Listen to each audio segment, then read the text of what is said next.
Isang dalaga, nangako sa kanyang mga magulang na gagantihan ang pumatay sa mga ito. Isang tattoo sa tagiliran ng palatandaan ng babae ang pumatay sa kanyang mga magulang. Ngunit paano kung iniibig ng dalaga ang anak ng pumatay sa kanyang mga magulang? Ano na ang mangyayari? Ating alamin ang buong kwento. Takbo anak! Segundo lamang ang nakalipas, ngunit biglang nagbago ang lahat. Ang kanyang mami at daddy pinatay ng mga hindi kilalang mga tao. Yuna, huwag kang sisigaw. Nang makalayo't makapagtago sa likod ng puno, ay biglang tinakpan ng yaya niya ang bunganga upang hindi ito makalikha ng anumang ingay. Pilit niyang kinuha ang kamay na nakatakip sa bibig at nagpupumiglas dahil nais lapitan ng ama at inang nakahandusay na sa lupa. Nakadilat pa ang mga matang nakatingin sa kanya. Huwag Yuna, baka makita tayo. Sunod-sunod na pagluha ang tanging nagawa niya. Boss, paano ang anak ng mga lansyero? Akmang tatalikod ang isang tinatawag nitong leader nang magtanong ang isa sa apat nitong mga kasamahan. Hanapin ninyo, tiyak hindi pa nakakalayo ang paslit.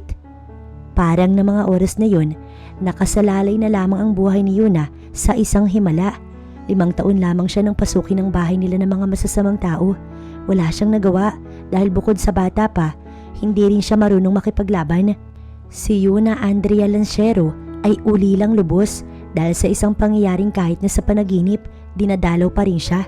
Tumatak sa isip niyang balang araw, babalikan niya ang mga taong pumatay sa mga magulang. Ngunit paano kung sa paghahanap mo ng hustisya sa pagkawala ng mga magulang mo, iba ang iyong natagpuan? Magpapatuloy ka pa rin ba kung ang hinahanap ay kusa ng lumapit sa iyo? Isang tattoo sa tagiliran ang tanging palatandaan ni Yuna na pumatay sa kanyang mga magulang. Tila naghahanap siya ng karayom sa karagatan, ngunit hindi siya titigil. Nangako siya, ipinangako niya sa harap ng puntod ng ama't ina na siya mismo ang maghahanap ng hustisya para sa mga magulang. Iha, nagpatato ka? Pagpasok ni Yuna sa mansyon ay ang yayabiring niya ang agad na bumungad sa kanya. Kagagaling lamang niya sa gym, linggo ngayon kaya't off niya sa company. Simula nang mawala ang mga magulang niya at nasa hustong gulang na siya na ang humawak ng kanilang negosyo. Ngunit nung wala pa siyang kakayahan ay ang tita Lucille niya ang nag-take over, kapatid ng kanyang daddy. Ngunit nang mag 20 years old na siya, ibinalik ng tita niya ang lahat ng yun. Ngayon ay nasa ibang bansa na ito para magpahinga. Paminsan-minsan nagbabakasyon siya sa Canada, pero ngayon hindi na. Bukod sa abala sa trabaho, abala rin siya sa paghahanap ng mga salaring may kagagawan sa pagkawala ng kanyang mga magulang. Ito ho ba? Maliit lang naman, maganda kasi kaya nagpalagay po ako. Baril ang ipinatato niya sa kaliwang pulso, may 3 inches lamang yun. Ito ang gagamitin niya sa oras na makita niya ang mga taong kumitil sa buhay ng kanyang mga magulang. Yaya, dumating na ba si Riker? May bilin ba? May ibinigay? Anything? Si Riker ay ang private investigator na kanyang kinuha. Ilang linggo na rin itong nagtatrabaho sa kanya at ang huling kita nila nung 1 linggo lamang, may ipinakita itong grupo ng mga taong may mga tattoo sa tagiliran. Ngunit isa man sa mga ito, hindi nagtugma sa kanyang hinahanap. Isang bungo ang tattoo nun at may nakatarak na espada sa pinakagitna ng ulo. Ay oo, may iniwan siya. Kakaalis lang din nun. Nagmamadalit, may iba pa raw kasing lakad.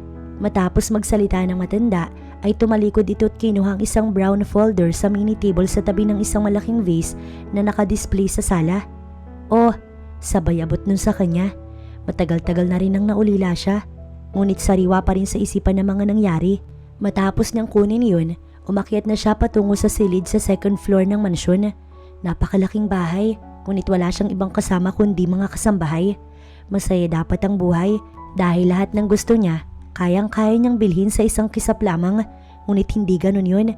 Parang sa bawat pagbabago ng taon, mas nalulungkot pa nga siyang lalo. Pero siguro magbabago't mapapalitan ng kalungkutan niya kung mapapasa kamay ang mga taong sumira sa kanyang pamilya. Nang makapag-shower, naupo siya sa kama at kinuha ang folder na nakapatong doon. May nakalakip na isang larawan, malaking mansyon, ngunit hindi niya bahay. May sulat din sa likod nun. May alamang nakatira sa bahay na ito kung sino ang pumatay sa mga magulang mo. Nanlaki ang mga mata niya at hinalungkat pa ang loob ng folder dahil baka may iba pang naroon. Natigil siya na makapang isang papel na may nakasulat na numero. Agad na kinuha ang cellphone na nasa loob ng kanyang drawer kasabay ng pagdial ng numero na yun. 2 ring lamang at may sumagot agad. Hello? Baritonong tinig ang narinig mula sa kabilang linya. Biglang lumakas ang tibok ng kanyang puso. Namimiss mo na agad ako? Natawa ang nasa kabilang linya. Riker? Mahina niyang sambit. Yes, honey. Bigla niyang kinansel ang tawag at inilapag ang cellphone sa kama. Ngunit nang baliktarin ang papel na may nakasulat na numero, namilog bigla ang kanyang mga mata. Call me kapag gusto mong marinig ang boses ko. What the F? Malutong na mura ang tanging lumabas sa labi niya dahil sa pagkapahiya sa sarili. Good morning, Ma'am Yuna. Ito po yung schedule niyo ngayong araw. Mabilis ang lakad ng kanyang assistant na si Rowie habang nasa likuran niya. Halos magkaedad lamang sila ngunit magkaiba ang kapalaran. Kung siya ay nag-iisa, si Rowie ay kompleto ang pamilya kahit na hindi mayaman. Iba rin kung gumalaw ang Diyos. Mo'y binabalanse ang bawat kalagayan ng tao. Ngunit kung papipiliin siya, nais na lamang niyang maging si Rowie. Mabait na assistant si Rowie. Magtatatlong taon na rin ito sa kanya at ni minsan wala itong reklamo kahit minsan napagtataasan niya ng tinig, lalo na kapag masyado siyang stress ng buong araw. Kilala na niya ang assistant at ilang beses na rin siyang nakapunta sa bahay ng babae. Ipatong mo na lang dyan, aniya sa seryosong tinig. Ang isip pa rin niya ay nakay Riker na tila binibiro siya. Yes ma'am, at ma'am, remind ko lang po na may meeting kayo this 11 AM sa isang shareholder. Ito po yung bumili sa share ni Mr. Lucero Antonio. Okay, remind me again baka makalimutan ko. Habang nagsasalita ay sa cellphone nakatuon ang kanyang atensyon. Yes ma'am, I will po. Palabas na si Rowie nang muli niyang tawagin. Yes ma'am, may pumunta ba rito? Bukod po sa akin at kay Mr. Riker ay wala na po. Ngunit nagulat siya nang sumigaw ang babae. What? Para namang aatakihin ako sa puso sa sigaw mo. Sorry ma'am, ito po pala yung pinabibigay ni Sir Riker. Hindi na raw po kayo hinintay. May gagawin pa raw po kasi siya. Napaka-misteryoso ng taong yun. Parang sa isang linggong nagtatrabaho ito sa kanya. Wala pa siyang ibang alam maliban sa pangalan nito. At kung totoong pangalan ba talaga ang daladala? 2 beses pa lamang silang nagkita, ngunit hindi ang totoong muka. Minsan, nakadisguise ito ng may balbas at nakasuot ng malaking eyeglass. At noong nakaraan, nakabonit ito na akala mo ay matapos ng pag-uusap nila, mag-hold up ng bangko. Pero kung tangkad at katawan lang ang basihan, pasado sa kanya. Ang boses nito parang nakakadagdag kilig sa kanya sa tuwing kakausapin siya. Ngunit syempre, pinipilit pa rin niyang maging formal. Baka kasi ano pang isipin ng taong yun. Excuse po ma'am. Tumango siya kaya tumalikod ang babae. Hinintay niyang maisara ang pinto ng kanyang opisina bago binuksan ang brown envelope. Here are the another list of suspects. Enjoy. Agad niyang inisa-isa ang mga larawan. Mr. Lucero Antonio. Dahil umalis at ng ibang bansa dahil may ginawang masama. Guilty sa mga kasalanan. Miss Arian Manlaya. Lihim na nagkaroon ng relasyon ng dad mo sa babaeng to. Nariyan namang ebidensya. Hindi ko ilalagay dyan kung hindi sigurado. Hinanap niya ang sinasabi at naroon nga't may mga pictures na magkasama ang dad niya at ang babae. May sa hotel and restaurant. Nag-init ang sulok ng mga mata niya. Pero paanong nagkaroon ng ganito si Riker? Inayos niya ang sarili at pilit ikinalma. Iilan lang yan sa natuklasan ko pero hindi ka pwedeng makampante dahil mas malakas ang kutob ko na nasa loob ng company mo ang totoong suspect. Don't worry honey, I will help you to solve this case sa kahit anong paraan. See you later. Tumaas ang isang kilay niya. Anong pinagsasasabi ng taong yun? Miss Lanchero, pwede ba kitang makausap? Natigilan si Yuna sa pagsara ng pinto ng kanyang opisina nang mula sa likod may tinig ng matandang nagsalita. Isinara muna niya ang pintuan bago ito binalingan. Yes, Mr. Caspin. Medyo nagmamadali ako ngayon. May meeting kasi ako ng 11 AM kaya hindi kita ma-entertain. Is that important? Taas kilay niyang tanong. Mr. Caspin is an old man na noon pa ay nais ng maging president. Sinabi ng tita Lucila niya na mag-ingat sa matandang to dahil tagilid ito kung umatake. Hindi naman siya nagbababa ng panangga, lalo na sa mga gurang na nasa kumpanya ng kanyang ama. Beside, siya pa rin naman ang may pinakamalaking shares, ngunit hindi rin siya talagang umaasa sa ganoon. Saglit lang to, nais ko lamang balaan ka Miss Lanchero, dahil alam mo siguro na napakabata mo pa para humawak ng kumpanya. At ang unang patakaran natin, hindi mo naman siguro nakakalimutan. Nakangiti nitong sambit, alam niyang nasa loob ang kulo ng matandang to. About that, Mr. Caspin, alam ko yung gusto mong sabihin. Don't worry, dahil pinag-iisipan ko na ang mga bagay na yan. Kahit hindi maganda ang nararamdaman niya, pilit pa rin ginawang normal ang pagsasalita niya. Hindi siya papayag na sindakin lamang ng matandang ito na maraming kabit. Hindi siya pwedeng takutin sa sariling teritoryo. We'll see about that, Miss Lanchero. Mauna na ako. Pinaalalahanan lang kita dahil baka mabigla ka na lamang at lumagapak ka na. Nginitian niya ito. Maraming salamat sa concern mo, Mr. Caspin. Pag-iisipan ko yung mga sinabi mo. Isang mahabang buntong hininga ang pinakawalan niya nang makitang nakaalis na ang matanda. Kahit matatag siya sa harap ng iba, sa sarili ay isang mahinang dalaga lamang siya na pilit pinapalakas ang loob upang hindi siya maliitin ng kung sino. Sa isang sopistikadang pananamit at tila matari na aura ay isang malambot at natatakot na puso ang meron siya, lalong-lalo na at wala siyang ibang kakampi bukod sa sarili. Are you okay, ma'am? Inayos niya ang sarili nang mapansing nasa gilid pala niya si Rowie. Nakalimutan niya na ang assistant ay nakatayo lang sa tabi at nakasunod lang sa lahat ng gagawin at sasabihin niya. Rowie, sa tingin mo, ano bang dapat kong gawin? Wala siyang ibang mapagtanungan, walang ibang makausap at pagdaingan ng kanyang mga hinaing at problema. Si Rowie lamang, sigurado naman siyang mapagkakatiwalaan niya ito. Siguro ma'am, asawa na lang talaga ang solusyon sa mga problema ninyo. Bigla siyang nabulunan sa sariling laway. Sorry ma'am, sorry po, hindi ko po sinasadyang gulatin kayo. It's okay, pero next time, baka pwedeng wag nang bigla ang manggulat ka. Napakamot ng batok ang babae kasabay ng pagbawi nito ng tingin. Paano na nga ba ang gagawin niya? Gayong ni Nobio'y wala siya. Mukhang ngayon lamang niya yata napagtanto na naging abala pala siya sa paghahanap ng mga pumatay sa mga magulang niya at nakalimutan na ang sariling kaligayahan. Sige, pag-iisipan ko yan. I need to go. Tumalikod siya ngunit nang papansing nakasunod si Rowie, tumigil siya at sinabing siya na lamang ang aalis. Sure po kayo, ma'am? Yeah, dito ka na lang at kung may pumasok sa opisina, i-report mo sa akin agad. Understand? Bukas pa malalagyan ng CCTV yung office kaya bago yun, ikaw munang bahala rito. Tumango ang babae at ibinigay ang mga papeles at documents para sa meeting. Kinuha niya naman yun at agad na ngang umalis. Pero habang patungo sa lugar kung saan sila magkikita ng bagong shareholder ay ang sinabi ni Mr. Caspin ang nasa isip niya. Paano nga ba niya nakaligtaan ng tungkol sa bagay na yun?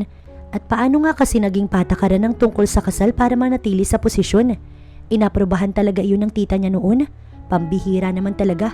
At dahil din sa patakarang yun ay nalagay siya ngayon sa alanganin. Paano na siya kung ganun? Wala nga siyang boyfriend. Magpapakasal pa kaya? Ngayon, nadagdagan na naman ang problema niya. Ma'am Yuna, nandito na po tayo. Sabi ng kanyang driver na si Badong. Lumabas ito at agad siyang pinagbuksan ng pinto. Sa isang 5-star restaurant siya ngayon. Ito kasi ang sinabing lugar ng kanyang kamiting. Pagpasok niya, agad na lumapit ang isang waitress. Good morning, ma'am. Miss Yuna Lanchero. Tumango siya. This way, ma'am. Sumunod naman agad siya. May 3 mga mesa ang okupado. May 2 magkasintahan siguro at may mag-asawang kumakain sa gitna. Kasama ang kanilang 10 years old na anak siguro. Maya-maya, ibinaling niya ang mata sa pinakadulong bahagi ng mesa. Malapit sa dingding na salamin, nakikita ang labas mula ron. Biglang dumagundong ang puso niya nang makita ang lalaki na katitig rin sa kanya. Isang salita lang ang pwedeng ma-describe sa lalaking iyon. Perfect. Hi, Miss Yuna. Doon lamang napabalik sa katinoan ng sarili niya. Saglit kasing natulala siya nang makita ang lalaki sa kanyang harapan. I am Riker James David. Inilahad nito ang palad.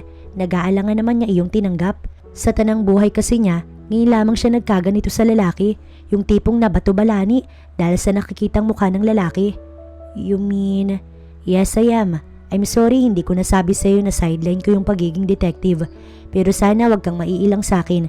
Ang tungkol sa mga pinag-uusapan natin ay confidential, kaya wag kang mag-alala. Doon lamang siya nakahinga ng maluwag.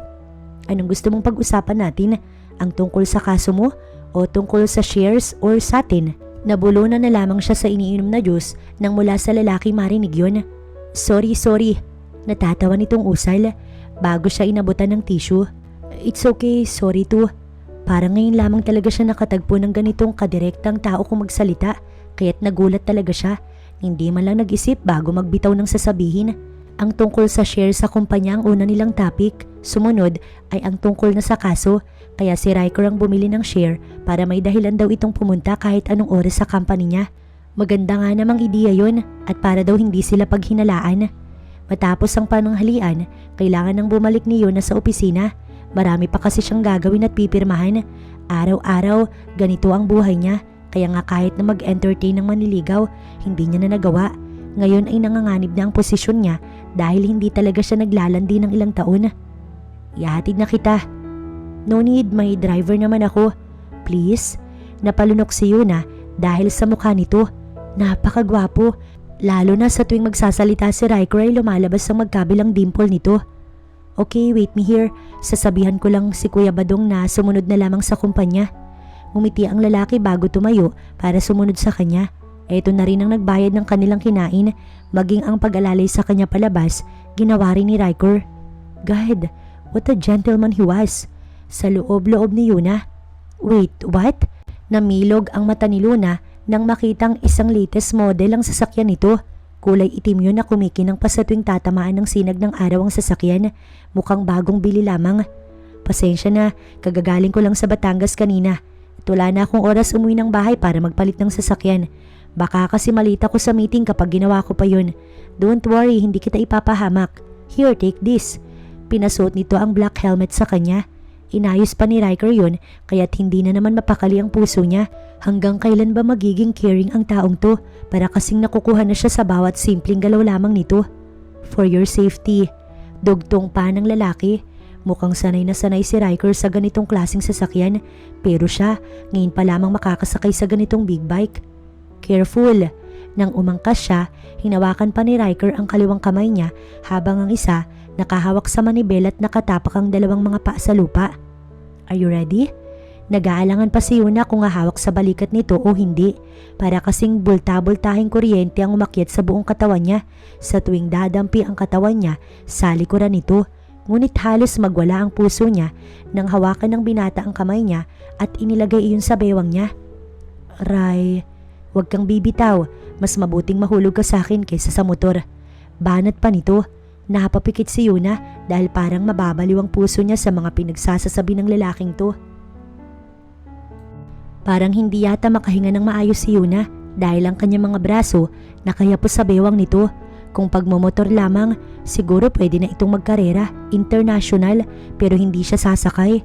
God, parang kakawala ang kaluluwa niya sa kanyang katawan sa tuwing liliko ito at makikipag-unahan sa mga malalaking sasakyan, at sa tuwing mag-overtake si Riker ay parang pati ang paghinga niya tumitigil din ng saglit. Pagtigil ni Riker sa tapat ng kumpanya ay hindi agad siya bumaba. Are you okay? May pag-aalalang tanong nito sa kanya. Ibinaba niya ang ulo sa ibaba ng batok ng binata at ilang beses na huminga ng malalim. Sigurado ka bang yan ang talagang itatanong mo sa akin, ha? Naiinis niyang tanong. Narinig niya ang pagtawa nito. Animoy nangaasar pa sa tono ng pagtawa. Kung wala lang mga taong naroon, nabatukan niya na ito. Sorry, hindi na mauulit to. Hindi na talaga dahil hindi na ako sasakay ulit dito. Para talagang nangaasar ito dahil sa muling pagtawa ng binata. Siguro kung hindi siya naiinis, baka humanga siya sa taglay nitong kagwapuhan. Bukod kasi sa na-attract siya sa mga lalaking may mahabang buhok, ay halatang alaga rin sa gym ang mabato nitong katawan. Nakapanga niya ang six-packs nito kanina. Pagbaba ni Yuna, bumaba rin si Riker. Finally, mabibisita na kita rito kahit anong oras. Natigil ang paghubad niya sa helmet, pero mas nanlaki ang mga mata ni Yuna. Nang mula sa magkabilang kamay, hinawakan ni Riker at ito mismo ang tumulong para mahubad niya ng tuluyan ng helmet na suot.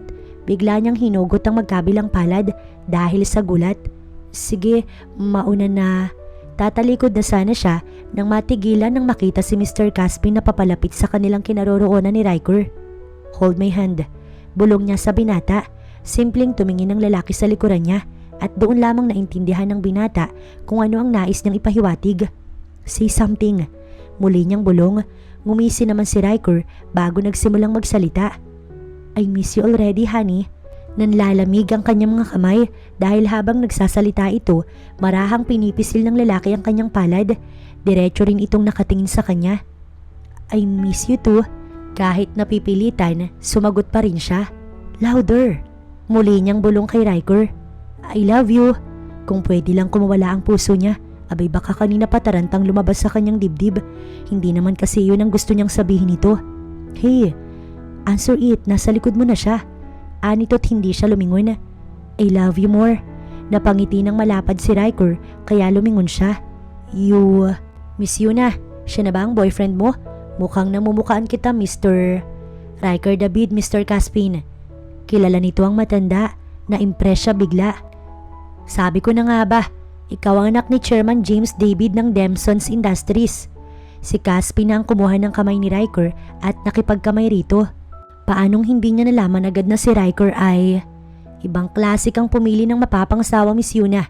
Hindi birong apelyido ang nabingwit mo. Maging siya'y nagulat rin, niwala nga sa isip niya na ito pala'y isang bilyonaryo. Hindi, Mr. Caspin, ako ang maswerte dahil sa akin napunta ang isang anak ng prestihiyosong pamilya. Yun nga lamang, walang nakakaalam kung sino ang salarin sa pagpatay sa kanila. Oo, sige, mauna na ako, Mr. David. Miss Yuna, aasahan ko na makakadalo ko sa nalalapit na kasal nyo. Isang pilit ng ngiti ang sumilay sa kanya at nang tumalikod dito, doon lamang siya nagsalita. Bakit by the way, Mr. Oh, sorry. Ngunit hindi na natapos ng matanda ang sasabihin nang makitang kinabig ni Riker si Yuna upang halikan ito sa labi. Muling tumalikod si Caspin at nang makita iyon ni Yuna ay kaagad niyang itinulak ang binata. Kailangan ba yun ha? Of course. Kainis.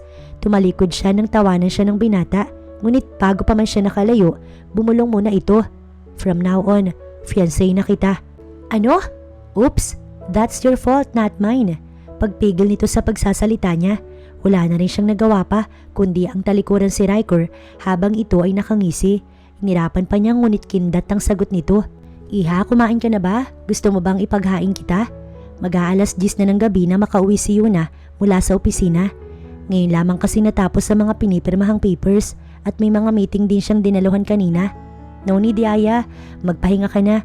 Ako na pong bahala rito. Nasa kusina kasi siya para sana kumain. Medyo nakaramdam kasi si Yuna ng gutom kaya't imbis na umakyat ay sa kusina agad siya dumiretso. Iniwan lamang ang shoulder bag sa sala at ibang mga dala. Mukhang nagising ang matanda sa ingay niya. Sigurado ka? Sige, babalik na lang ako sa silid ko. Tumango siya rito.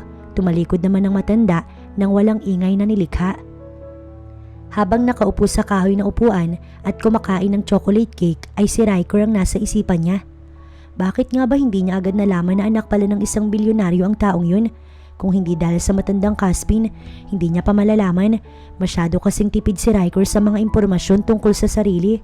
Kaya ganun na lamang ang pagkagulat niya na hindi pala basta-bastang tao ang binata. Pero ang inaalala niya ngayon ay kung paano niya mapapanatili ang posisyon. Hindi siya papayag na mawala sa pagiging president.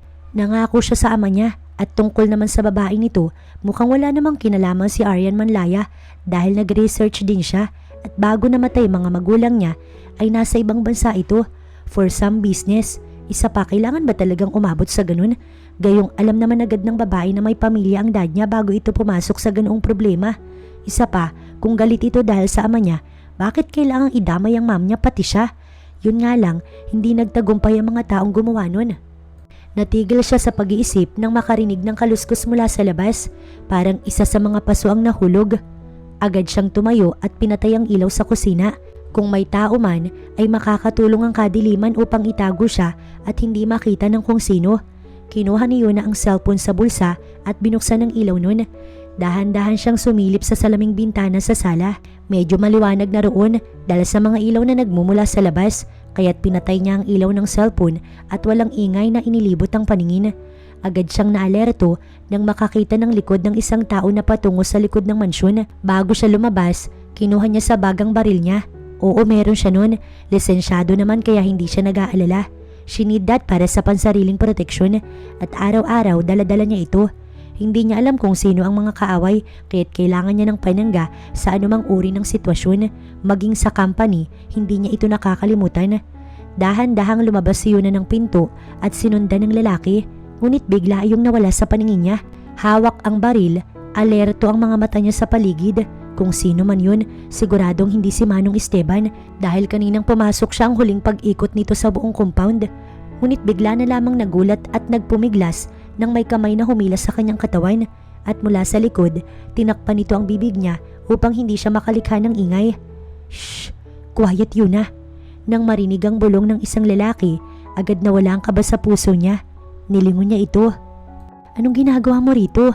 Ngunit sumenyas lamang itong tumahimik at agad na lumipat ng pwesto upang ituloy ang ginagawa. May bisita ka sa mansyon. Diyan ka lang, susundan ko siya. Baritonong tinig, kasunod ng paghakbang nito. Takang-taka si Yuna kung bakit ito narito, gayong mag-aalas 10 na ng gabi. Pero ang pag-iisip ay biglang natapos nang marinig niya ang pagtilapon ng kung sino. Agad niyang sinundan si Riker at gano'n na lamang ang gulat niya nang makitang nahimatay na ang lalaki. Puro rin dugo ang ulo nito na siguro tumama sa malaking paso ng halaman. Napatakip pa siya ng bibig nang makitang nilapitan ito ni Riker at pinulsuhan kung buhay pa ba ito. Patay na siya. Nang makita iyon, bigla na lamang bumalik sa alaala niya ang mga sandaling nakahilata ang ama't ina sa lupa. Sunod-sunod na pumatak ang mga luha ni Yuna. No! No! Nasapo niya ang ulo kasabay ng malakas na sigaw na yun. Naalerto naman ang binata, dahilan para mabilis itong lumapit at mahigpit na yakap ang binigay nito. Tama na. I'm here. You're safe now.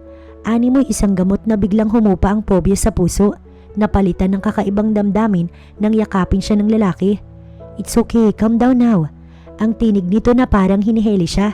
Idagdag pa ang palad na humihipos sa bandang likuran niya. Isang yakap pabalik ang tanging tugon niya at tahimik na lumuluha. Tila nasasanay na siya na sa tuwing katabi si Riker, ramdam ni Yuna ang pagiging safe sa lahat ng bagay. Mukhang kailangan mo na ng bodyguard. Anito ngunit hindi siya sumagot at nakontento na lang sa pagsubsob sa matipunong dibdib ng binata. Rai? Napabalikwas ng bangon si Riker sa pangatlong pagtawag niya sa pangalan nito. I'm sorry, nakatulog na pala ako. Napakamot pa ito ng ulo. Ang ugali ni Riker, masyado itong tipid tungkol sa sarili pero masyadong vocal pagdating sa mga ibang bagay. Masyado rin itong makulit na parang hindi naman nabagay sa mukha nitong parang seryoso lagi sa buhay. Ang nagustuhan niya sa binata, maalaga ito kagaya ngayon matapos itong tawagan ng pulis at maayos ang tungkol sa lalaki nang himasok sa compound niya. Binantayan pa siya hanggang ngayon. Mag-uumaga na pero narito pa rin ito. Kinumutan na nga lang niya dahil nakaupo ito sa sofa sa loob ng kanyang silid. Nag-uusap sila kanina pero nang malingunan niya ang binata, nakatulog na pala ito. About what happened a while ago, Riker. Pagpapauna niya, nag-aalangan siya kung itutuloy ba ang sasabihin o hindi para kasing hindi maganda yun para sa kagaya niyang babae. Naupo nang maayos si Riker. Yes? I just want... Nauutal niyang sambit. What is it? Nothing, wala. Huwag mo nang isipin yun. Pagbawi niya ngunit huli na. Tungkol sa bagay na yun, honey, at sa nangyari kaninang umaga, mukhang ako ang kailangan mo sa lahat ng yan. Namimilog ang mga mata niya sa narinig. No, hindi naman kailangan ng... Oo, hindi niya kailangan ng bilyonaryong bodyguards. Kaya naman niyang kumuha ng iba. Pero ang tungkol sa nangyari kaninang umaga, mukhang kailangan niya talaga si Riker dun. Dahil iyon na kasi ang nasa isip ng matandang si Caspin. Isa pa, ito rin ang nagsabi tungkol sa patakaran. Hindi man direkta, ngunit sigurado siyang ang iniisip ni Caspin ay para mapalitan siya sa posisyon at iyon ang hindi niya pahihintulutan. Mukhang ang ilalagay na rin niya sa mga suspects ang gurang na yun. This is the best option, honey. I am the best option and you're the best choice, of course. Tigilan mo nga yung kakahani mo sa akin. Hindi ho yun yung pangalan ko, Mr. David. Baka nakakalimutan mo. Baka nakakalimutan mo rin na fiancé na kita simula kanina nang halikan mo ko. Ano? Anong pinagsasasabi mo dyan? Lumakas ang tinig niya kaya't napahalakak na si Riker. Basta talaga humalakak ang taong ito. Naiinis talaga siya. Mapangasar kasi ang klase ng tawa ng damuho. Inis na inis pa man din siya sa mga ganito. Oo, mahilig siyang mangasar pero ayaw niyang inaasar. Ayaw niyang tinatawanan o binibiro. Look, Yuna, listen to me. Gusto mo bang mahuli ang pumatay sa mga magulang mo? Of course. Then, gusto mo bang mahuli natin sila? Muli siyang tumango. So, choice me then. Seryoso na ito, hindi kagaya kaninang parang puro na lang kalokohan ng alam. Anong gagawin mo? First of all, you have to marry me. Bigla siyang nabilaukan sa sariling laway. What? Hey, listen first, okay? Para sa posisyon mo pero kung ayaw mo edi maghanap ka ng iba. Wait, what's the catch? Catch? Ikaw. Syempre, ikaw ang makakatch ko. Ouch! What's that for? Ngunit batok sa noo ang sagot niya. Natawa ang lalaki. Okay, seryoso. I want to help you, that's all. Beside, ako pa rin ang detective mo, right? At hindi ko iniiwan ng isang trabaho na hindi ko natatapos at nasusolve. Isa pa, asawa mo na bodyguard mo pa. E di isang bayaran na lang. Anito kahit na mas marami ang kalokohan nito, ay tama naman ang mga sinasabi. Mukhang iyon na nga ang the best option. Ang tungkol sa kasal, it's only for my position, right? Fake lang yun and no love attached. And who told you that? Of course, totoo. At paanong no love attached? Sinabi mo sa akin na mahal mo ko kanina lang. Riker, banta niya at muli itong natawa. Fine, oo na hindi na totoo para tumahimik ka lang. Doon lamang siya nakahinga ng maluwag. Ngunit agad ring namilipit ang dila niya nang muling magsalita si Riker. May nagsabi na ba sa'yong ang cute mo sa tuwing nagagalit ka? Lalo na kapag namumula ka. Ang sarap mong halikan. Hindi siya sumagot. I need to go. Kailangan ko nang umuwi dahil kapag narito ko, baka mauna pa yung honeymoon kaysa sa kasal. Mas gusto ko pa namang honeymoon muna bago ang kasal. Ang hawak niyang unan, bigla na lamang niyang naibato sa lalaking kakatalikod lamang. Ngunit wala itong tugon kundi ang tumawa na lang. Pero napayuko siyang bigla nang tawirin ng binata ang pagitan nila. Can I get a goodbye kiss before I go? Alis na. Hiyaw niya dahil sa takot na baka kapag tumagal pa ang pangungulit nito, magiba na naman ang pakiramdam niya na laging nangyayari sa tuwing kinukulit siya ng taong ito. Stop it, Dad. Hindi ko alam kung anong kasalanan ng mga lansyero sa'yo, but this is too much. Bulalas nito sa amang nakatalikod at nakaharap sa bintanang salamin sa loob ng opisina. You don't know everything, kaya wag mo kong pagsasabihan kung anong dapat at hindi ko dapat gawin. I know na ikaw ang may pakana ng lahat ng yon. Kahit hindi mo sabihin sa akin ang dahilan, kailanman hindi ko iintindihin ang mga pinaglalaban mo rito. Nag-iisa na lang siya. Inubos mo na yung pamilya niya. Ano pa bang kailangan mo? Nasa iyo na ang lahat. Ano pa bang kailangan mo? Pabulyaw na usal nito. Nagpupuyo sa galit habang nakatitig ng madiin sa kanyang ama. Hindi mo na kailangan malaman kung ano yung pinaglalaban ko. Just stay away from her dahil wala ka na magagawa. No, Dad. May magagawa ako at hindi ko hayaang magtagumpay ka. Not this time. Hindi ako papayag na pati siya patayin mo sa baluktot mong mga paghiganti o kung anumang kahibangan ng nasa sayo. Binabalaan kita. Hindi pa tayo tapos mag-usap. Come back here. Ngunit marahas na nitong isinara ang pinto kasabay ng pag-walk out. Napakaganda mo, Iha. Sigurado ka na ba rito? Tanong ng yayabiring niya sa kanya ng umagang yun. Oo, sigurado na siya. Ano pa bang magagawa niya? Narito na siya sa sitwasyong to. Suot ang puting dress at sandals na nasa 3 inches.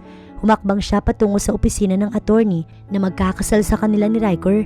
Kinakabahan siya kahit alam naman ng dalaga na hindi naman talaga ito totoo. After a month, magiging miss ulit siya dahil iyon ang napagkasunduan nilang dalawa ng binata habang ginagawa ang kontratang iyon. Pirma niya at pirma ni Riker ang nagpatibay ng mga nakasulat sa kasunduan. Sa binata niya ibinigay dahil alam niyang marunong itong mag-ingat ng mga bagay-bagay. Hindi kagaya niyang kung saan-saan lamang ilalapag ang mga gamit o mga importanteng papeles. Kaya kadalasan, hirap na hirap siyang isipin kung saan niya nailagay ang kailangan. Natigilan si Yuna nang makita ang binata. White polo ang suot nito. Simple lang iyon, ngunit doble ang nararamdaman niyang paghanga sa binata dahil sa gwapo nitong muka. Hindi siya nakapagsalita. Ngunit nang kindatan siya nito, napabawi agad siya ng mga mata. Parang nanlalamig ang kanyang mga kamay. Hindi na rin muling tumingin sa dako ng lalaki dahil sigurado siyang hanggang tenga na naman ang ngisi nito. Bukod sa kanila ni Riker, naroon din si Yaya Biring at si Kuya Badong na kanyang driver. Witness lang naman ang kailangan. Sa gilid ng binata ay isang lalaki na hindi niya kilala kung sino. Gwapo ito ngunit simple lang, ni hindi nga nasapawan ng siraulong si Riker. Panay ang sulyap nito sa kanya. Naiilang talaga siya, kaya nga kailangan niyang yumuko para umiwas sa kakulitan ng binata. At sa gitna nila ay si Attorney Lopez na siyang attorney na kinuha ni Riker. Kilala raw nito iyon. Pumayag na siya dahil hindi naman totoo yung kasal na to. Kumbaga, palabas lamang din para sa kanyang posisyon. You can kiss her, Mr. David. Napalunok siya ng sunod-sunod. Hindi kasi niya yun napaghandaan. Paano niyang nakalimutan ang bagay na yun? Pwede bang ako na lang ang... Sambit niya habang nakatingin sa attorney. Ngumiti naman ito. Depende sa groom mo. Tinignan niya si Riker. Okay, go on. Anito, kaya siya na ang lumapit at takmangahalikan ito sa kaliwang pisngi nang igalaw bigla ng lalaki ang ulo. Kaya imbis na sa pisngi tumama ang labi niya, dumiretso iyon sa labi ni Riker. Tila isang slow motion ang naganap. Animo'y tumigil ng segundo ang oras nang maglapat ang kanilang mga labi. Nagulat pa siya nang mabilis na hinawakan ni Rai ang likod ng batok niya at mas idiniin pa ang labi niya sa labi nito. Aatrasa na siya nang marinig ang palakpakan ng mga naroon, kaya wala na siyang ibang choice kundi ang pumikit na lamang. God, sana hindi ako mabaliw sa damuhong to. Bulong na lamang sa isipan niya upang labanan ng damdaming tila unti-unting sumasakop sa buong pagkatao niya. Congratulations, Miss Yuna David. Ginawa mo nga talaga ang sinabi ko. Isang pakikipagkamay ang inalok ni Caspin nang pumasok ito sa office niya. Inabot naman yun ni Yuna. Thank you. Tipid ng ngiti ang sinunod niya sa sagot niya. By the way, ang asawa mo nga palang bumili ng share ni Mr. Antonio. Parang napagandaan ninyo yung oras na to. Masyado kang magaling mag-isip. Hindi ko akalaing may utak ka ng iyong ama. Nagulat siya pero pilit inaabsorba sa isipan ang ibig nitong sabihin at ilang saglit nalaman din niya ang ibig nitong sabihin. Hindi iyon plano, nagkataon lang ang lahat. Ang sabihin ni Caspin ay umaayon sa kanya ang pagkakataon. Bravo sa bilis mong mag-isip, pero mag-iingat ka pa rin yun na. Hindi ibig sabihin na nasa iyo umaayon ang pagkakataon. Sa'yo na ang mga susunod. May pagbabanta ang tinig nito. Kailangan bang matakot? Ngunit kahit natatakot, kailangan niyang ipakita na isa siyang matatag na babae. Isang malakas na tawa ang pinakawalan nito at hindi na nagsalitang tumalikod upang lumabas ng kanyang opisina. Matapos na mga pinirmahang mga papeles, tumayo na siya. Tinapos lamang kasi ni Yuna ang mga gagawin ngayon para naman makapag-relax siya kahit saglit. Dapat ngayon mo nila ngayon ni Riker. Hala, nangarap ka talaga Yuna. Mula sa kung saan, narinig niya ang sariling tinig. Animo'y sarili rin mismo ang kinakausap. Tinaas niya ang ulo sa kisame at sumagot. O, anong problema dun? Masama? Aniya sa sarili, mukha yatang nababaliw na siya. Tumayo si Yuna, kaya't natigil ang nagsasalita sa kung saan.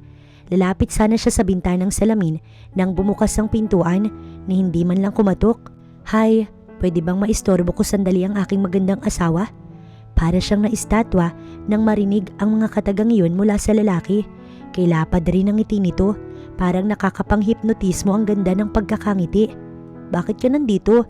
Nasabi na lamang upang maiwaksi ang kakaibang damdaming namuo sa kanyang puso. Sinusundo ka? Ngayon tayo aalis, di ba? Tumaas ang isang kilay niya. Ano? Sino nagsabing? Matapos ng kasal di ba honeymoon? Kaya tara na. No buts. Inayos ko na ang lahat kaya don't worry. Hinawakan nito ang palad niya at hinila palabas. Rowie, leave muna ng boss mo for a week. Kung sinong tumawag at pumunta rito, i-cancel mo ang lahat. Tumango ang babae. Sinabayan pa ng ngiti at nakita niya iyon dahil nilingon niya ang babae bago sila tuluyang nakapasok ng elevator. Saan ba tayo pupunta? Marami akong trabaho, Riker. Shh, stop it. Hindi pwedeng sa trabaho na lang lagi nakapokus ang isip at ang buhay mo. You need to unwind for a while. Hawak pa rin ito ang palad niya. Hanggang sa paglabas ng elevator, magkahawak kamay sila. Ay, ang gwapo. Siya yata yung asawa ni Ma'am Yuna. Pwede bang akin na lang? God, how to be you po, ma'am?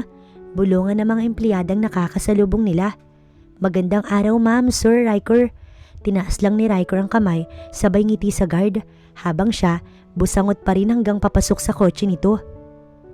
Diretso na sila sa Nia at ni hindi siya nagsasalita hanggang sa pagsakay ng private plane na pagmamay-ari mismo ng asawa niya. Wala nga siyang alam kung saan sila pupunta.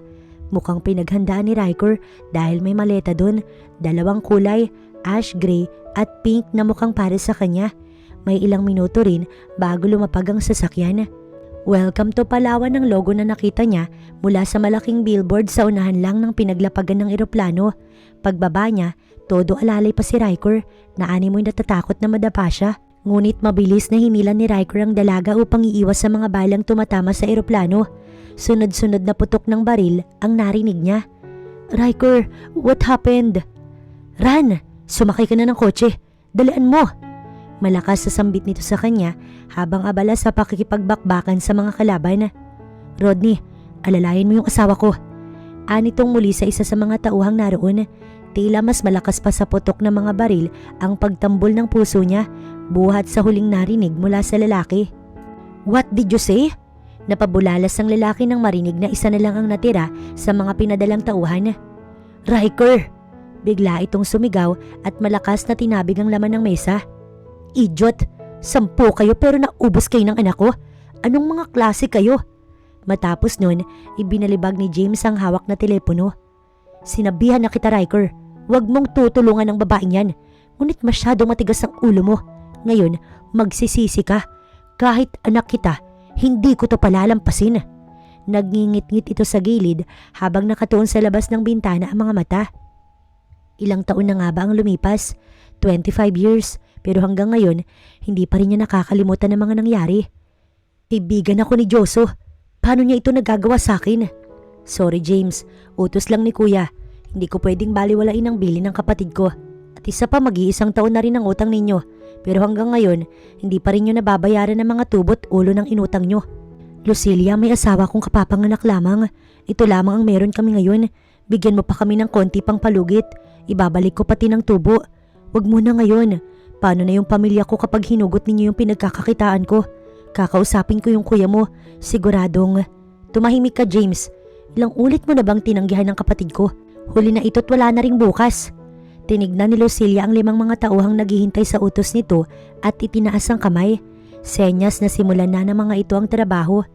Isang maliit lamang na negosyo ang meron si James noon, ngunit nagkautang ito sa mga lansyero. Nagkasakit ang lalaki at nanganak din ang asawa nito, kaya doble ang dagok sa kanilang buhay. Kaibigan ni James si Joso, ngunit hindi man lang ito mapakiusapan. "Wag, maawa kayo, babayaran ko si Joso. Wag naman ganito, Lucilia. Wag naman ganito." Ang negosyong pinagpaguran at pinagpuyatan lumago lamang, biglang nawala sa kanya nang kunin lahat ng mga tauhan ni Lucilia. Mas nanaig pa ang kagustuhang makaganti ni James nang mamatay ang asawa niya dahil sa hindi nabili ang kailangang gamot nito ng mga anak dahil sa nangyari. Isa lamang siyang tao na nais umangat, ngunit masyadong naging mailap sa kanya ang buhay. Wala na siyang ibang nagawa, wala na siyang ibang hiningi, kundi ang makaganti sa dahilan kung bakit nawala sa kanyang lahat, at hanggang ngayon, hindi niya malilimutan ang lahat ng ginawa ng pamilyang lansyero sa kanya. "Riker!" Patakbo niyang nilapitan ng lalaki at mahigpit itong niyakap. Nagulat na lang si Riker. Nilapag nito ang baril at yumakap pabalik sa babae. "Ayos ka lang?" Nagulat pa ito nang marinig mula kay Yuna ang katagang yun. Mukhang ngayon lamang nangyari na kinamusta siya nito. "Ouch!" Napangiwi siya. "Anong nangyari? Wala namang tama ya." Nagtatakang tinignan ni Yuna ang tagiliran niya kung saan siya nagreklamo. "Ouch! Nalamog yata. Nahagip kasi ako kanina ng side mirror ng kotse." Tinaas ni Yuna ang suot niyang leather jacket at black shirt. "San? Mukhang wala naman ah." "Here, dyan. Sa taas. Sa taas pa." Mas tinaas ni Yuna ang damit niya kaya't nalantad ang mabato nitong katawan. "Dito?" "No." "Saan?" "Here." "San ba?" Tumaas ang ulo ng babae upang tignan ang mukha nito. "Here." Ngunit bigla niya itong nabatukan nang sa labi pala nakaturo ang daliri niya. "Puro kakalukuhan. Si kamatayan na nga ang nakasagupa mo. Ang saya mo pa rin, no? Di baling si kamatayan ang suungin ko. At least, Diyosa naman ang ipinagtatanggol ko." Kasabay ng simpleng pagkindat nito, bigla siyang tumalikod dahil ramdam na naman niya na namumula ang mukha niya. "Kamusta dyan, Rowie?" Nasa labas siya ng villa kung saan siya lamang mag-isa. Nasa CR si Riker kaya't nakalabas siya at nakatawag kay Rowie. Nag-aalangan siya sa lalaking yun, mas kinutuban siya nang patayin nito ang lalaking nagtangkang manloob sa mansyon. Hindi rin siya nagtanong kung bakit ito naroon sa bahay niya ng gabing yun, kaya lumakas ang kutob niya na baka may kinalaman ito sa lahat. Hindi siya maaaring makampante dahil lahat sa paligid niya pwedeng maging kaaway, at ngayon tanging sarili lamang niya ang tanging kakampi niya at ang tanging mapagkakatiwalaan niya. Wala nang iba pa. Simula nung isang araw, halos sa kanya na umaayon ang sitwasyon. Animoy tinutulungan siya ng mga magulang para malutas niya ng mabilis ang kaso na kitagal nang nakabinbin sa korte. "Si Mr. Caspin lang po, nagtatanong kung kailan ka raw babalik." "Ang CCTV, naset na ba, Rowie?" Mahina niyang sambit. "Yes ma'am, good.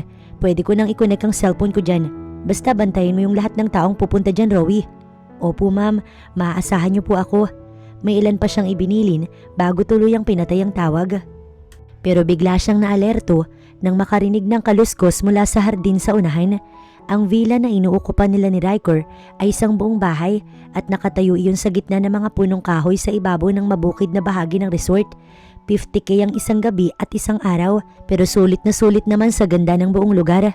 Agad niyang itinago ang presensya at may malong na nakatapi sa kanyang balikat. Kinuha niya iyon at inunat. Kahit iyon, pwede niyang gawing sandata. Ito ang tinuro ng nagturo sa kanya ng self-defense. Ayaw lamang ipaalam kahit kanino, kahit kay Riker, upang isipin nito na isa lamang siyang mahinang babae. Nang makita ang katawan ng lalaki na kayukod habang naglalakad, inambahan niya agad dito ng sipa sa likuran at nang tumilapon, patakbo siyang lumapit at maagap na itinali sa leeg ng lalaki ang hawak na tela. Dahan-dahan niya iyong hinihila magkabilaan, dahilan para masumigpit. "Sino ka? Anong kailangan mo?" "Ma'am, delivery po." Nang marinig yun, ay sinipang bigla ang likuran nito. Shaky delivery ang nakasulat. Bigla niyang hinila ang tela at agad na tinulungan patayo ang lalaki. Halos lumuwa ang mga mata nito at panay rin ang pag-ubo dahil sa ginawa niya. "I'm sorry, akala ko kasi nambuboso." Panay rin ang ubo nito nang dumating si Riker. "What happened?" Nadapa, tinulungan ko lang. Medyo madilim kasi yung bahaging ito kaya siguro hindi niya nakita na may bato kaya napatid." Pagsisinungaling niya. Sir, magsasalita sana ito nang pasimpleng tapakan ni Yuna ang paa ng lalaki kaya hindi na nito naituloy ang sanang sasabihin. "Honey, ikaw, bakit nandito ka? Baka..." "I'm okay, nagpapahangin lang ako. Tapos nakita ko siya, so tinulungan ko na." Pilit ng ngiti ang pinakawalan niya. "Okay ka na ba, kuya?" Ani mo'y nagkapobya ang lalaki. Bigla kasi itong umatras. Nagtaka namang tumingin sa kanya si Riker. "Papalitan ko na lang po ang..." "No need, kuya. Here, take this. Pasensya na sa abala. Sa susunod, mag-iingat na po kayo." Mabilis namang tinanggap yun ng lalaki at kumaripas na paalis. Halatang natatakot sa kanya. Nang makaalis ang lalaki, doon lamang nagsalita si Riker. "What did you do?" "Ha? Wala." Ani at tumalikod, ngunit mabilis siyang sinundan ni Riker dahil halata itong nagtataka. "Ouch! Ray, ang sakit!" Ngunit bigla siyang natapilok. What a careless woman. Ani to at takmang hawakan ng kanang paa niya nang bigla siyang humiyaw sa sakit. "Okay, sorry, come on. Bubuhatin na lang kita." Walang alinlangan itong sabi. "Hindi, kaya ko." Ngunit bago pa man siya nakapagprotesta, nabuhat na siya ng lalaki. Grabe ang bigat. Reklamo pa nito. "Ibaba mo na kasi ako. Huwag kang malikot, baka mahulog ka. Buti sana kung sakin." Natampal na lamang niya ito sa balikat, kaya natawa si Riker. "You're blushing." Biro pa nito. "Hey, dyan ka lang." Pigil na yun na sa binatang papasok rin sana sa banyo. "Why? Paano kung madapa ka? De karigo konsensya pa kita niyan." "Riker?" Tonong may pagbabantayon. "Siguradong kaya mo na? I can help you if you like." "Ouch! Seriously? Kailangan bang patilabahan ni bato mo sa akin?" Wika ng lalaki. Kung kaya niya lamang buhati ng bathtub, baka yun na ang naibato niya. Pinalakihan niya ito ng mga mata. "Fine, hindi na. You win, okay? Huwag mo na akong batuhin." Sunod-sunod pa kasi niya itong binato ng shampoo at conditioner. "Stay out," aniya bago isinara ang pinto ng CR.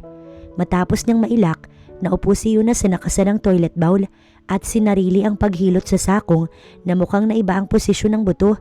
Kinuha muna ni Yuna ang towel na puti at kinagat yun upang makabawas sa paglikha ng ingay sa oras na magawa niyang naayon. Sinadya niyang matapilok, ngunit hindi naman sa ganitong paraan. Para yatang kinaraman na naman siya bigla sa pagsisinungaling, kaya heto at siya rin ang mismong nahihirapan. Nang maging handa ay hinawakan nito ang natapilok na paa. Pinagpapawisan man ay inihanda ang sarili. Halos lahat ng first aid ay alam niya, kaya madali lamang para sa kanyang ganito. Ngunit kung siya, mukhang mahirap pero kailangan gawin dahil paano siya kapag may masakit sa kanya. Hindi pwedeng umasa kay Riker dahil nagdududa rin siya sa lalaking yun. Pilit na idinaing sa towel na kagat-kagat ang sakit na nararamdaman niya. Napaluha pa siya sa sakit pero sa huli, naibalik naman niya ang butong na mali ng posisyon. "Katangahan mo rin kasi, Yuna," aniya sa sarili bago pinahid ang luha at pawis ang noo. Hindi pwedeng basahin ng tubig ang paa kaya iniisip niya ngayon kung paano makakaligo. "Stop it, Dad." "Huwag ako yung patigilin mo, Riker. ang iyong sarili yung ilayo mo sa gulo. Dahil kahit anak kita, hindi kita sasantuhin. Then try me. Hindi ko rin sasantuhin ang demonyong kagaya ninyo. Ako na yung umaayos ng lahat dahil sa kagagawa ninyo, pero patuloy pa rin kayo. Wala akong sinabing gawin mo yan. Umalis ka na sa tabi ng lansyero na yan bago pa magka-problema, Riker. Banta nito, ngunit wala siyang naisagot dahil nang makarinig ng yabag, kaagad niyang ibinaba ang tawag. Are you okay? Sambit niya sa babaeng kalalabas lamang ng silid. Nasa sala siya para hintayin ito. Magdi-dinner sila sa labas, ngunit nang maalalang may pilay ito ay tatawag na sana siya para magpa-deliver nang sakto namang tumawag ang kanyang daddy. Oh, what happened sa paa mo? Mukhang magaling na ya. Binabad ko sa malamig na tubig kaya medyo gumaling na ng kauntit na bawasan ng pamamaga. Pagsisinungaling niya.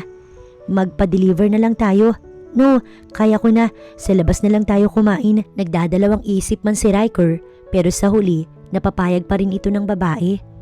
Napakaganda ng Coron, tila isang paraiso sa kagaya nilang turista. Marami ring mga turis na naroon. Hindi lang sila, may ibang lahit mga puti. Pero mas marami pa rin ang local tourist, kagaya ni Yuna at Riker. Sa isang seafood restaurant sila napadpad, isang kahanga-hangang pagkakataon para pumili ng buhay na mga lamang dagat at ipaluluto lamang nila. Marami na sila parehong experience na ganun, ngunit iba pa rin kapag mas maraming pagpipilian. Abala si Yuna sa pagpili ng ipapaluto nila. Nasa tabi lamang niya si Riker na nakabantay lang sa lahat ng oras. Hi handsome! May 3 mga babaeng dumaan at kinaway ng katabi niya. Simple niya itong tinignan, ngunit hindi man lang natinagat sa kanya lamang nakatuon ng tingin kahit nakatupis lamang ang suot ng mga ito. Oo, nakatupis din siya ngunit itinago sa suot na dress na puti. Backless yun kaya't kitang kita ang likuran. Okay na? Anito kaya't napaayos siya ng tayo. Yeah, simpleng sagot ng babae. Kuya, matagal ba bago maluto yan? Tanong nito sa mga naglilinis ng order nila. Mga 20 minutes sir. Okay, salamat. Tugon ng lalaki bago hinawakan ng palad niya. Saan tayo pupunta? Sa dagat, may papakita ako sa'yo. Ngiting usal nito kasabay ng paghila nito sa kanyang palad. Mag-aalas 7 na rin siguro ng gabi. Wala kasi siyang dalang cellphone, ngunit nang makita ang langit, natigilan siya at napawaw na lamang ng bigla. Ang daming bituin. Huwag kang kukurap. Nagtaka man, sinunod na lamang niya. Riker, look, meteor shower. Nasigaw na lamang habang nakatuon sa langit ang mga mata. Bilis, mag-wish ka. Nung bata siya, mahilig sila ng mami niya na manood ng mga ganito sa langit at nag-wish na rin. Sandali siyang pumikit at humiling. Habang nasa langit ang mga mata at nakadao pang mga palad, nakita yun ni Riker kaya't napangiti ito ng lihim. Anong wish mo? Tanong niya sa katabi. Ikaw. Bigla siyang natigilan. Anong ako? Kung ano yung wish mo, yun din ang wish ko. Happiness, forgiveness and love. Tumalikod siya. Mangyayari lang ang lahat ng ngayon, Riker. Oras na napasa kamay ko na yung taong dahilan ng pagkamatay ng mga magulang ko. Bulong niya sa sarili. Hiling ko na sana sa huli. Hindi mo ako kamuhian, Yuna. Sambit ng puso niya habang pinagmamasdan si Yunang pabalik sa restaurant. 2 araw na sila sa Palawan at sa bawat lumilipas na mga araw na magkasama sila, doon din nakikilala ni Yuna ang ugali ni Riker. Masyado rin itong possessive bukod sa pagiging maalaga. Where do you think you're going? Natigilan siya nang magsalita si Riker habang nakatayo sa tabi ng pinto. Magkakayak sila ngayon pero ano naman kaya ang problema ng taong ito ngayon? Di ba Bigla siyang natigilan nang madiin itong pinakatitigan ng katawan niya. Nakasuot siya ng criss-cross red top at ang ibaba, panty short at may butas pa yung magkabilang gilid kaya't kita pa rin ang kapares ng pangitaas niya. Lantad na lantad ang kaputian at malako-kakola body niya. Perfect sa mga pageant. Palitan mo. Ano? Palitan? Anong ipapalit ko, pantulog? Di ba nga pupunta tayo sa beach? Hindi tayo aalis kung ganyan. Simula nang dumating sila rito, hindi magkanda o gaga si Riker sa mga isinusuot niya. Pinagbibigyan niya naman ngunit ngayon mukhang out of the line na ito. Hindi na rin yata tama.